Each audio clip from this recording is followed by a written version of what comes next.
Live from the parking lot of, no, my car's not ready yet. And I just got off the phone with the Volkswagen specialists here in town, and it'll probably be a few days, maybe even a week more, and considerably less money in my. It's going. Oh, it's just everybody's got car woes, so I don't want to burden you with mine. But it's a 1984 Volkswagen Vanagon. I just uh, put several months' rent's worth of uh, money in getting it all sealed up and body work that it needed desperately, so it doesn't leak when it rains. And now this just much of the guts, the internal things, are all still original and have one by one or cracking and sealing and eventually catching fire. Yeah, catching fire. That's what happened when it broke down. So they're fixing it up. That's that. If there was a good time for you to be insanely generous to the DuQuettes, this might be one of those times. Uh, uh, I'll remind you that we do have a Patreon account and lots of Patreon patrons, which we just absolutely uh, adore and appreciate more than you can possibly imagine. Uh, but if you ever thought of uh, being a modest Patreon supporter, uh, just go to Patreon and my name, and you you don't have to. You can do any amount you want. You don't have to do the suggested $10 or $20. You could do far less than that, or far more than that. But don't let the website confuse you or anything. But anyway, that's the plug. The DuQuettes have a Patreon account. Anyway, let me tell you about my trip for a second. Uh, I went to Cleveland. The sort of anchor event was the talk I gave at the Buckland Museum of Witchcraft and Magic, which is a marvelous place. It is worth going to Cleveland to see. It's a it's a small museum that needs to be a bigger museum. Uh, but they have real, legitimate, very, very cool uh, exhibits and rare pieces. They have pieces, lots of stuff from Raymond Buckland uh, and other luminaries in the witchcraft and pagan movements. Aleister Crowley, Frederick Codd, uh, and I was thrilled to be asked to uh, donate or contribute for exhibit uh, uh, my magic pentacle, which I'm particularly proud of because it's kind of my unique thing, and it actually serves the design actually serves as my real life Lon the Magician's magic pentacle. It's on display front and back. They've got it on display in a case that so you can see the back of it, which has my hand done Siglum Dea meth on it, and on the front my my pentacle, and special card on the front that turns so you can go around it and see the back and read the back's comment and go to the front and see the front's comment. It's really, really, really cool. And the talk went very, very well, and at least from my point of view. Okay, uh, the people came from great distances uh, to see it from Canada, which is not that far, but I think where it was in Canada made it pretty far. And I got to meet a whole bunch of people in the museum, and they brought gifts too. And thank you, everybody. Can't thank everybody uh, personally. I did at the time, and it was a thrill. That's all I can say. And I'd like to thank the Steve and Tony at the Buckland Museum. And then the next night,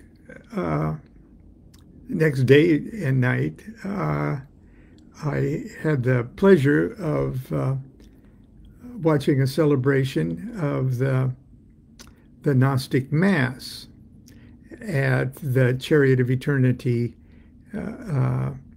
Oasis OTO in Cleveland. And I put pictures of their beautiful little temple, and it was a marvelous, marvelous mass. And I know my masses. I know my masses, and it was a damn good mass, and I told them so. And so I got to meet a lot of OTO people uh, too. So it was quite a weekend. It rained a little in Cleveland, but I was in all the time. And so I came back last night, early last night, and slept like the dead when I got back, because it's a long plane flight. But I'd like to thank everybody I met, all the organizers at the museum and at Chariot of Eternity OTO for showing me such a wonderful time. I also, at the museum talk, got to meet in person people that I'm in kind of regular contact with online, fellow Masons that we have correspondence with, people I read tarot cards for over the telephone. Drove a great distance. I got to meet them and their wives, and groups of esoteric Masons that showed up. And I'm a Mason, okay, and a proud Mason.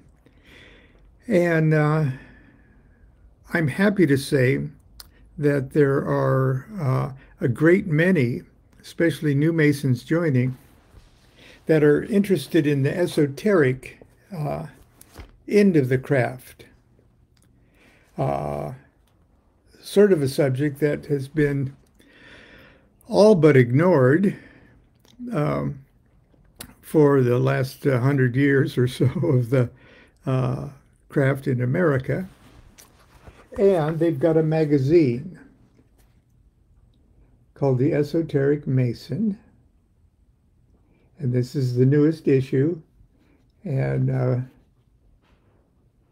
Brother Vince asked me, I think he sent me one, but I didn't receive it. And so he hand delivered this newest copy. And it's got a little article here by me in it. But I just wanted to share you. There's the back of it. Just wanted to share with you a couple things.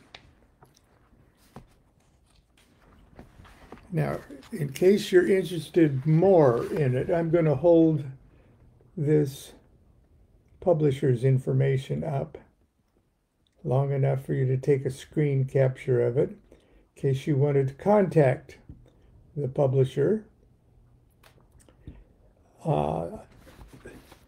subscriptions to this. You can get them from the website esotericmason.com, I think it is. Yes, esotericmason.com. You can go there and find it. But I'm just going to show you the table of contents of this and try to read it. Timeline of Western Esotericism by Robert Strohmeyer. The Physics of the Infinities Between Planets and Metals. Now we're talking Masonry. Okay, Albert Pike would have just loved this. Okay, that's by John Gilbert. Avoiding the Pitfalls of Egoism in the Occult. A much needed piece of advice by Ben Williams. Zazamos of Panopolis by Ike Baker, Alchemical Visions. Masonry's Magical Egregor by me. Okay. And I'm sure there's more here. But I'm just going to give you a little peek. Because this magazine, it's slim, but it's wonderful. It's packed. This timeline is invaluable in your understanding of the trajectory of Western esotericism. Takes it all the way, well, it starts at Homo erectus. Okay, and the dating starts at 40,000 BC. Moves into prehistoric. Okay, here's ancient cities, their religions, practices. Now, believe it or not, in the second half of the 1800s, Albert Pike tried to give a review of all of this stuff in his Morals and Dogma.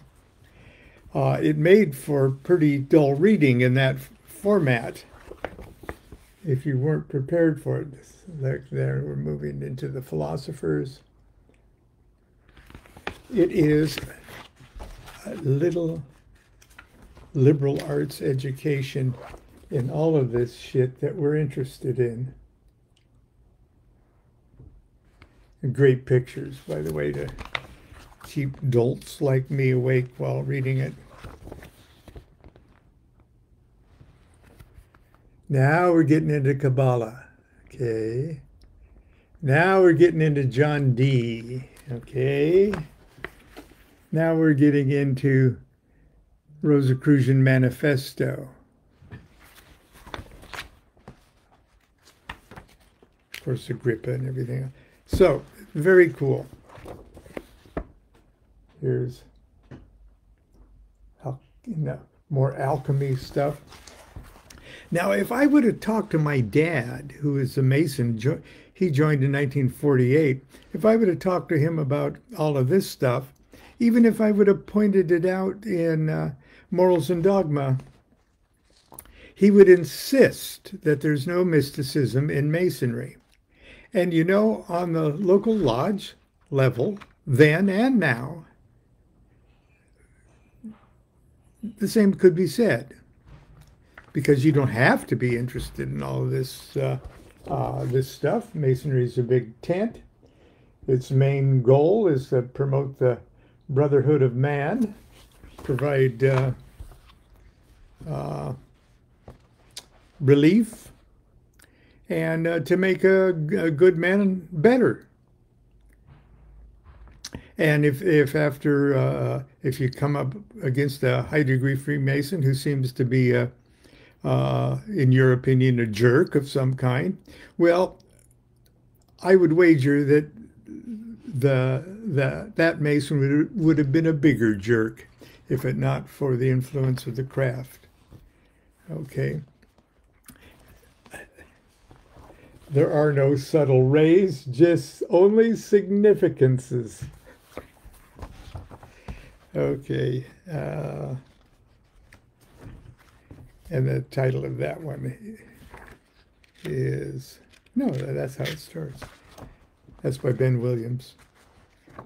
And there's things on astrology and DNA, physics of the infinities between planets and metals. Now there's something to make Albert Pike's heart beat fast. Anyway, I came home with this as one of my treasures that I brought home and that Constance has helped me unpack. Yep. The Royal Way Tarot.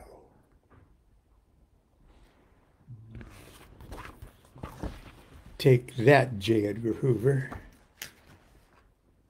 And the timeline continues right up to today.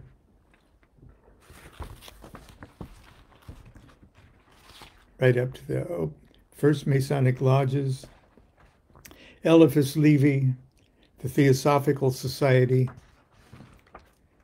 New Age movement, and the open source Golden Dawn, Rudolf Steiner, Israel Regardie, Manly Palmer Hall.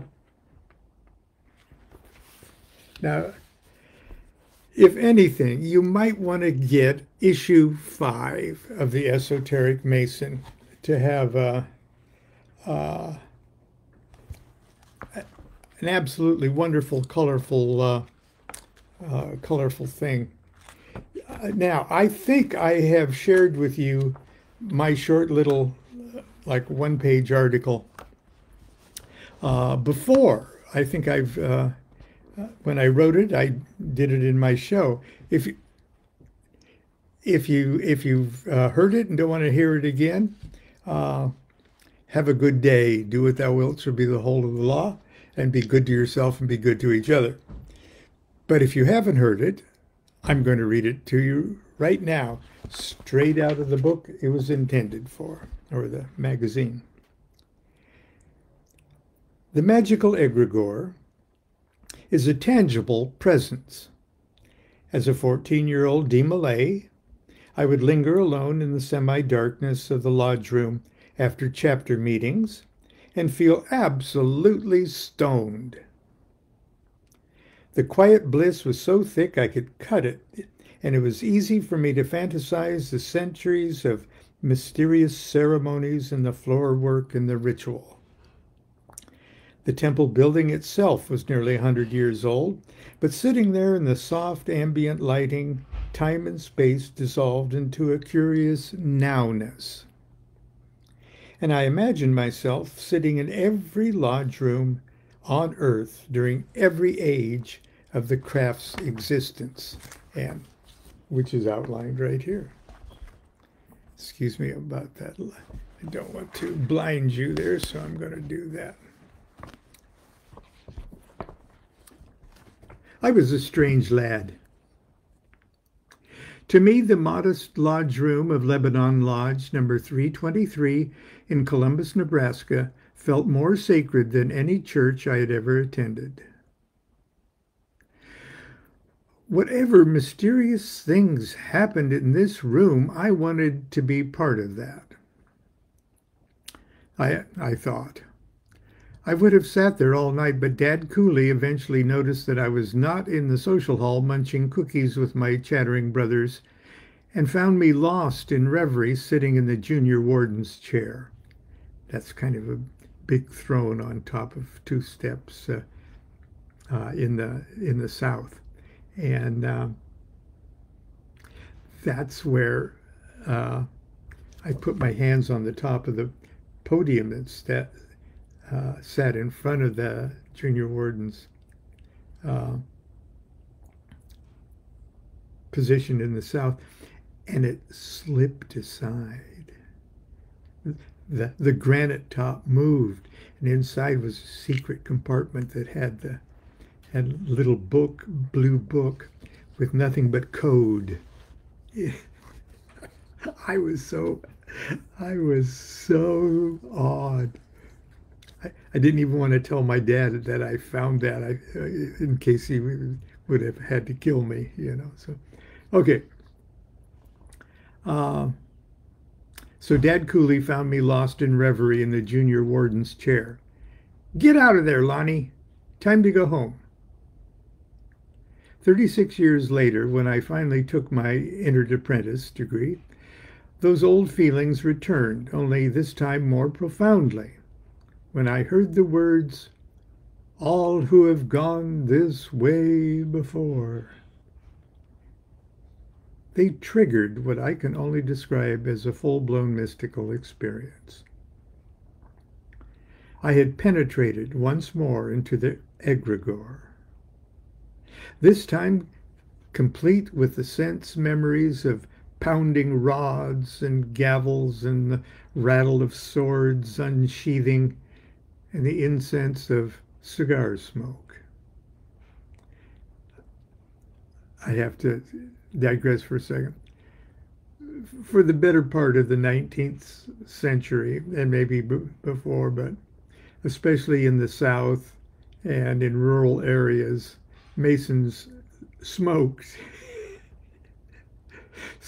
in the lodge room. I don't know if they're supposed to, but they all did. So a really old lodge room in the United States, especially if they maintain their beautiful carpet, smells like a century of cigar smoke. Okay. At least to my then sensitive nose. Okay. I didn't know whether to shout or giggle or cry or faint or die. I instantly knew myself to be the essential component of an awesome cosmic mechanism operating outside the limits of space and time. Now I'm going to digress again. That's kind of hard to explain, because one would think that when you enter as a newbie into any sort of organization, that you're like a virus coming in from the outside that needs to be worked on and turned around and transmuted. Well, in a certain sense, that's true. But the feeling I got was an instant realization that this is all for me. I'm the essential component in this great drama.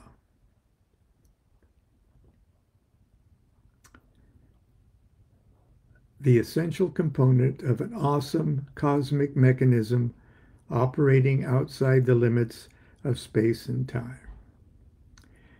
I was comfortably locked within a living, perpetual motion, carrying me body and soul through the doors, to the altar, around the lodge room. Lonnie's old Demolay high was back, and now I had words to describe it to myself. Within the vibratory membrane of that lodge room, the cosmos purred in a blissful working order. It hummed in harmony with itself and with me. And wide-eyed me wasn't going along for the ride. I realized that I was the raison d'etre. I was the ignition key to the engine of order, the tonic note of that master chord. For indeed, without the candidate, there would be no initiation. None of this magic would be happening. From that evening onward, I've carried the egregore within me. Dad Cooley will never again tell little Lonnie to go home. I am home. And after 25 years in the craft, I still feel the living egregore that vivifies every lodge room around the world I visit. It's tangible, like walking into a kind of sacred jello. Okay, I know I've shared that with you before, or pieces of it, but I'm so proud that it appears in issue 5 of the Esoteric Mason. Anyway, that's it. I'm still punchy and jet lagged and all of that stuff from my trip. Since the pandemic, I haven't traveled very much at all, and so I was a little rusty. But I made it back alive and hopefully well. And one thing I did that you can make fun of me if you will, but every moment, or almost every moment in the airport and on the airplane, I kept my mask on. Because even in the old pre-pandemic days, I always came back from an airplane trip very ill, twice with pneumonia. Uh, so I took no chances this time. So anyway, that's it for today. I know it's not a parking lot, but there's nothing to park in a parking lot for me today. Uh, uh, Constance told me of an experience, a mystical experience she had while she was enjoying my absence. And it was such an awesome vision that someday I'm going to have to talk her into trying to explain it to me. But like all personal mystical experiences, if you don't write them down right away, they disappear, or they go someplace else where you can't communicate them. That's why diaries are important. Anyway, that's it for today. Uh, I don't know what tomorrow may be. It might bring another parking lot day with a guest star who takes us to shopping. But until tomorrow, continue to be good to yourself, be good to each other. Do what thou wilt shall be the whole of the law. Love is the law, love under will.